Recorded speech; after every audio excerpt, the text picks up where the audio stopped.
तुमच्या computer skills upgrade करायच्या आहे? दिशा कम्प्युटर इन्स्टिट्यूट घेऊन आले आहेत महा डिस्काउंट ऑफर। आता कोणताही कोर्स करा फक्त 1800 रुपयांमध्ये। बारामती पोटनिवडणुकीसाठी मतदानाचा रणसंग्राम। सकाळी 11 वाजेपर्यंत 20.59% मतदान। सुनेत्रा पवारांसह 23 उमेदवारांचं भवितव्य मतपेटीत बंद होणार। अजित पवारांनी बारामतीसाठी मोठं योगदान दिलं। विकास कामांची आठवण ठेवून बारामतीकर मतदान करतील। उपमुख्यमंत्री सुनेत्रा पवार मतदानावेळी भावूक। 2029 मध्ये मी विधानसभा निवडणूक लढवावी अशी लोकांची इच्छा, जय पवारांचं वक्तव्य। तर प्रत्येकाला निवडणूक लढण्याचा अधिकार, जय पवारांच्या वक्तव्यावर सुप्रिया सुळेंची प्रतिक्रिया। जय पवारांनी 2029 मध्ये निवडणूक लढवण्याची चर्चा व्हायलाच नको होती। 2029 ला सुनेत्रा पवार निवडणूक लढवणार की नाही असा त्याचा अर्थ होतो। पवारांच्या राष्ट्रवादीचे प्रदेशाध्यक्ष शशिकांत शिंदेंची प्रतिक्रिया। लोकशाहीत प्रत्येकाला निवडणूक लढवण्याचा अधिकार, पण 2029 ला पवार विरुद्ध पवार अशी लढत होऊ नये अशी माझी इच्छा, पवारांच्या राष्ट्रवादीचे नेते युगेंद्र पवार यांची प्रतिक्रिया। दादा असताना जर विलीनीकरण झालं असतं तर 2029 ला 100% अजितदादा मुख्यमंत्री झाले असते। मतदानानंतर आमदार रोहित पवारांची प्रतिक्रिया। सुनेत्रा पवार मुख्यमंत्री व्हाव्यात ही आमची इच्छा, मंत्री हसन मुश्रीफ यांची प्रतिक्रिया। मुख्यमंत्री होणं संख्याबळावर अवलंबून, रोहित पवारांनी यावर बोलून वाद पेटवू नये, हसन मुश्रीफांचा सल्ला। 2029 मध्ये अजित पवार मुख्यमंत्री झाले असते असं वक्तव्य रोहित पवारांनी केलं होतं। दोन्ही राष्ट्रवादी एकत्र येण्याचे, अजितदादांना मुख्यमंत्री करण्यासाठी आराखडे तयार होते। राष्ट्रवादी विलीनीकरणाबाबत शशिकांत शिंदेंची प्रतिक्रिया। तर मित्रपक्षाकडून पक्षप्रवेश करून मित्रपक्षांसमोर आव्हान निर्माण करण्याचा धोका अजित पवारांनी ओळखला होता, शशिकांत शिंदेंचं विधान। पोटनिवडणूक कुठल्याही कुटुंबासाठी आनंदाची गोष्ट नसते। दादांना मतदान करत नाही या गोष्टीवर विश्वास बसत नव्हता। मतदानानंतर खासदार सुप्रिया सुळेंची प्रतिक्रिया।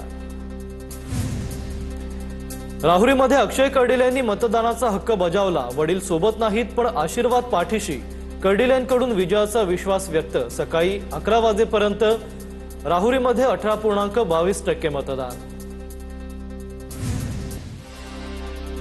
राहुरीमध्ये बंडखोर उमेदवार रावसाहेब खेवरेंनी कुटुंबासह मतदानाचा हक्क बजावला। तालुक्याच्या अस्मितेसाठी निवडणूक रिंगणात उतरावं लागलं। प्राजक्तदादा थांबले तरी नाना थांबणार नाहीत, विजय आपलाच होईल, खेवरेंकडून विजयाचा विश्वास व्यक्त।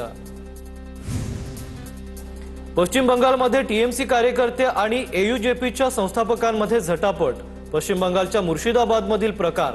काल जिथे सुतळी बॉम्ब फेकला तिथेच हुमायून कबीर यांची भेट। तृणमूलच्या समर्थकांकडून भाजपच्या उमेदवाराला मारहाण। भाजप उमेदवार शुभेंदू सरकार यांना मारहाण। पश्चिम बंगालमध्ये मतदानावेळी हाय व्होल्टेज ड्रामा। दक्षिण दिनाजपूर भागातील कुमारगंजमधील घटना।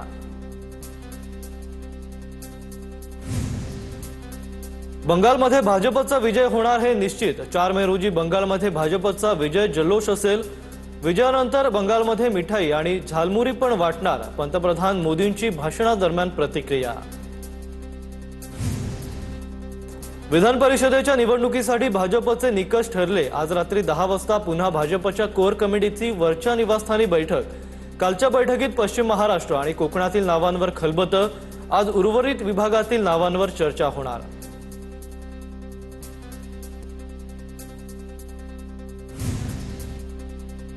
काँग्रेस प्रदेशाध्यक्ष हर्षवर्धन सपकाळ संजय राऊत मातोश्रीवर। उद्धव ठाकरे सपकाळ आणि संजय राऊतांची मातोश्रीवर बैठक। विधान परिषदेच्या जागेसंदर्भात तिन्ही नेत्यांमध्ये चर्चा। शिखर बँक कथित घोटाळा प्रकरणी प्राजक्त तनपुरे दोषमुक्त। ईडीकडून प्राजक्त तनपुरे आणि रोहित पवार दोषमुक्त। 27 फेब्रुवारीला विशेष न्यायालयानं क्लोजर रिपोर्ट स्वीकारला होता। मंत्रालयात परिवहन मंत्री यांच्या उपस्थितीत महत्त्वाची बैठक। बैठकीत 1 मे पासून रिक्षा चालकांना मराठी सक्ती केल्यासंदर्भात चर्चा। बैठकीला परिवहन आयुक्त नार्वेकर आणि रिक्षा संघटनांचे पदाधिकारी उपस्थित। गुणरत्न सदावर्तेंनी भाजपचे आमदार नरेंद्र मेहता यांची भेट घेतली। मराठी सक्तीविरोधात सदावर्ते कायदेशीर भूमिका घेण्याची शक्यता। रिक्षा चालकांना मराठी सक्ती करण्याच्या निर्णयाला काही संघटनांचा विरोध। 1 मे पासून मुंबईमध्ये टॅक्सी रिक्षा चालकांना मराठी सक्ती केल्यास गुणरत्न सदावर्ते आंदोलन करणार। 1 मे पासून मराठी सक्ती झाल्यास पुन्हा एकदा मराठी विरुद्ध परप्रांतीय वाद होण्याची शक्यता। शिवाजी कोण होता पुस्तकाचे प्रकाशक प्रशांत आंबींना आमदार संजय गायकवाडांकडून धमकी।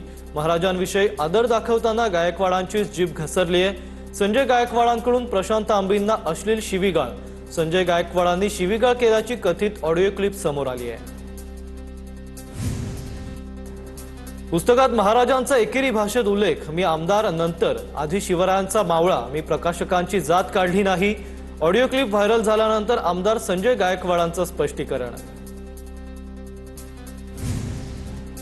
कॉम्रेड गोविंद पानसरे यांच्या हत्येतील आरोपी हा समीर गायकवाड आहे। समीर गायकवाड आणि आमदार गायकवाडांचा काय संबंध आहे का याची चौकशी करा, कॉम्रेड गोविंद पानसरे यांची मुलगी स्मिता पानसरे यांची मागणी। परतवाडा प्रकरणी पोलिसांनी मकोका अंतर्गत कारवाई करावी, प्यारे खान यांची मागणी। अल्पसंख्याक आयोग आज आरोपींवर मकोका लावण्याची मागणी करणार, राज्य अल्पसंख्याक आयोगाचे अध्यक्ष प्यारे खान यांची माहिती। अमरावतीच्या लैंगिक शोषण प्रकरणातील आरोपी अयानला फ्लॅट उपलब्ध करून देणारा आरोपी मानव सुगंधेंची प्रकृती बिघडली। आरोपी मानव सुगंधेवर अचलपूर जिल्हा सामान्य रुग्णालयात उपचार सुरू, सूत्रांची माहिती। संगमनेरमधील भोंदू गडगेच्या धाममधील महिलेला ऑडिओ क्लिप व्हायरल। गडगेच्या धाममधील महिलेची आणि बीडमधील तरुणाचा हा संवाद व्हायरल झालाय।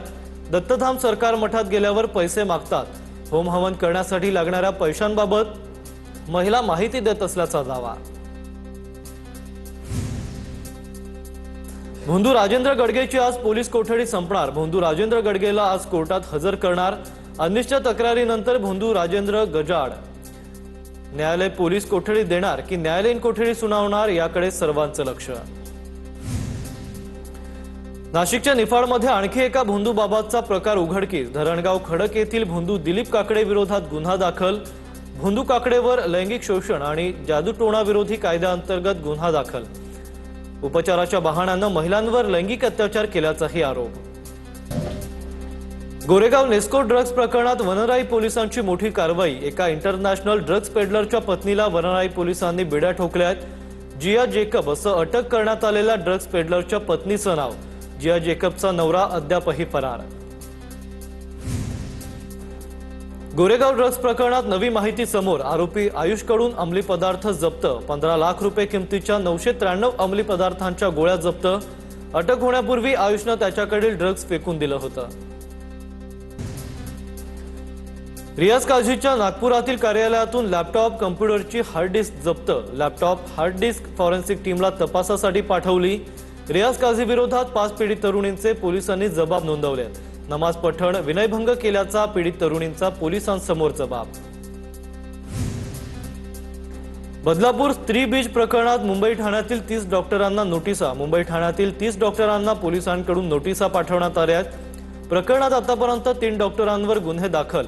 बदलापूर स्त्री बीज प्रकरणी आतापर्यंत 8 आरोपींना अटक। बीएमसीच्या स्थापत्य समितीच्या बैठकीमध्ये रस्ता रुंदीकरणावरून गदारोळ। वरळीतील दामोदर पाटील रस्त्याच्या रुंदीकरणावरून बैठकीत गोंधळ। जी दक्षिण विभागाच्या प्रभाग समिती अध्यक्षा पद्मजा चेंबूरकरांचा आक्षेप। जळगावच्या सराफा बाजारात सोन्या आणि चांदीच्या दरात घसरण। सोन्याच्या दरात 1200 तर चांदीच्या दरात 5000 रुपयांची घसरण। सोन्याचे दर जीएसटीसह 1,55,530 रुपयांवर तर चांदीचे दर जीएसटीसह 2,55,440 रुपयांवर। पुण्यात गुन्हेगारी आणि एमडी ड्रग्जचा विळखा। प्रशासनाच्या निराशाजनक कामगिरी विरोधात सामाजिक कार्यकर्ते निलेश वाळुंज यांचं आंदोलन। शिरूर तहसील कार्यालयाबाहेर निलेश वाळुंज यांचं उद्यापासून उपोषण असणार।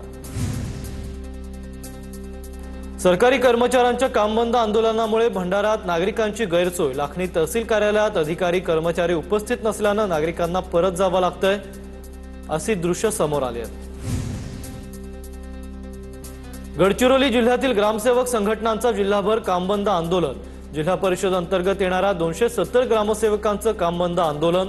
कुरखेडा येथील अतिरिक्त संवर्ग विकास अधिकारी यांच्या मनमानी कार्यभाराविरोधात आंदोलन। गेल्या काही दिवसात कोकणात उन्हाचा तडाखा वाढणार, हवामान विभागाचा अंदाज। राज्यात सध्या पश्चिमी वादळाची स्थिती, यामुळे मध्य महाराष्ट्र, मराठवाडा आणि कोकणातील काही भागात वाऱ्यासह वादळी पावसाची स्थिती। राज्यामध्ये उष्माघाताचे आढळले 39 रुग्ण, अकोला जिल्ह्यात सर्वाधिक 11 रुग्णांचा समावेश, तर 4 जणांचा संशयित मृत्यू। नंदुरबारमध्ये 6, रत्नागिरीत 5, गडचिरोली, जालना, रायगड, सातारा आणि पालघर जिल्ह्यात प्रत्येकी 2 रुग्णांचा समावेश। सोलापूरच्या करमाळा तालुक्यात अवकाळी पावसाचा केळी पिकाला फटका, काढणीला आलेली 2 एकर केळी पावसामुळे भुईसपाट। यात शेतकऱ्याचं 25 ते 30 लाख रुपयांचं नुकसान, पंचनामे करून नुकसान भरपाई देण्याची शेतकऱ्यांची मागणी।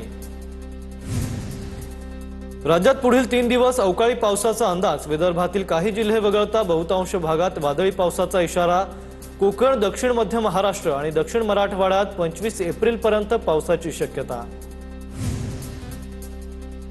लातूर जिल्ह्यातल्या निलंगा आणि औसा तालुक्यात वादळी वाऱ्यासह अवकाळी पाऊस। अवकाळी पावसामुळे आंबा पिकाचं मोठं नुकसान, आंब्याचं नुकसान झाल्यानं शेतकरी आर्थिक संकटात।